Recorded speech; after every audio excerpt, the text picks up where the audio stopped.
আসসালামু আলাইকুম রহমতুল্লাহ। আমার যুবক বন্ধুরা, তোমরা সবাই কেমন আছো? আমরা জানি জীবনের প্রথম ভোট তোমরা কালকে দিবা, পছন্দের প্রার্থীকে এবং প্রতীকে দিবা।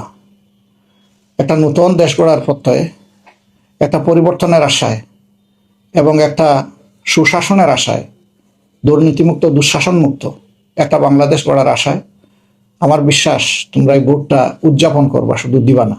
এবং একাই যাবা না, ভোট কেন্দ্রের সাথে নিয়ে যাবা আপন বন্ধুকে, ভাইকে, পরিবারের সদস্যদেরকে, সবাইকে উৎসাহিত করবা। ইতিমধ্যেই আমরা লক্ষ্য করছি একটা উৎসবের আমেজ মানুষের মধ্যে লক্ষ্য করা যাচ্ছে এবং তারা সবাই পরিবর্তন চায়।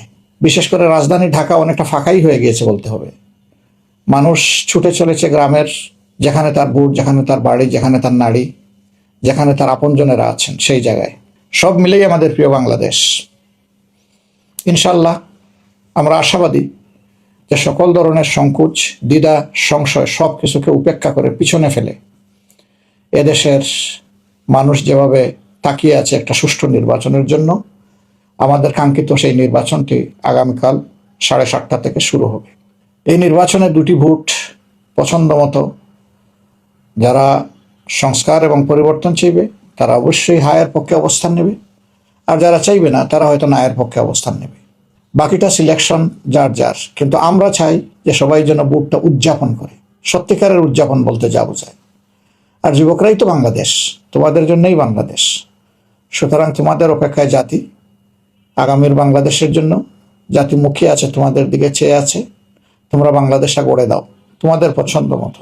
নেতা নির্বাচন করো, দল নির্বাচন করো, যারা এসে দেশের মানুষকে স্বস্তি দেবে। আর ফেসিবাদের কবলে এই দেশকে পড়তে হবে না। এমন প্রার্থী এবং দলকে সবাই মিলে দলে দলে আশা করি নির্বাচিত করব। নারী সমাজের প্রতি আমাদের একান্ত আবেদন যে আপনারা যুগে যুগে ঐতিহাসিক ভূমিকা পালন করেছেন। বিশেষ করে 24-এর গণ আন্দোলনে আপনাদের ভূমিকা ছিল ঐতিহাসিক। রাস্তায় নেমে এসেছেন, শক্তি জুগিয়েছেন, আপনারা হাত বাড়িয়ে পানি পান করেছেন এবং সমান তালে লড়াইও করেছেন। সেই গর্বিত নারী জাতিকে নিয়ে বাংলাদেশ আগামীতে ইনশাআল্লাহ সাথে নিয়েই স্বপ্নের বাংলাদেশ করবে। যে বাংলাদেশ বলবে সত্যিকারে আমি একটি স্বাধীন দেশ, এবং প্রত্যেকটি নাগরিক পরিচয় দিয়ে খুব খুশি হয়ে বলবে আমিই তো বাংলাদেশ, আমাকে দেখে বাংলাদেশকে চিনে নাও। আমরা ওই বাংলাদেশটার অপেক্ষায় আছি, যেটি হবে মানবিক বাংলাদেশ, যেখানে সাম্য থাকবে, যেখানে ন্যায় বিচার প্রতিষ্ঠিত হবে এবং বিচারের জন্য মানুষকে আর ধারে ধারে ঘুরতে হবে না। সেই বাংলাদেশের জন্য তোমরা প্রস্তুত তো সবাই? মায়েরা সবাই প্রস্তুত, বোনেরা প্রস্তুত, মেয়েরা প্রস্তুত। আমরা আশা করছি আপনারা সবাই প্রস্তুত আছেন, প্রস্তুত থাকবেন। আমরা সবাই মিলেই বাংলাদেশ করব, আর তার ভিত্তি রচনা হবে ইনশাল্লাহ আগামীকাল 12টায়। আমরা সবাই প্রস্তুত থাকি।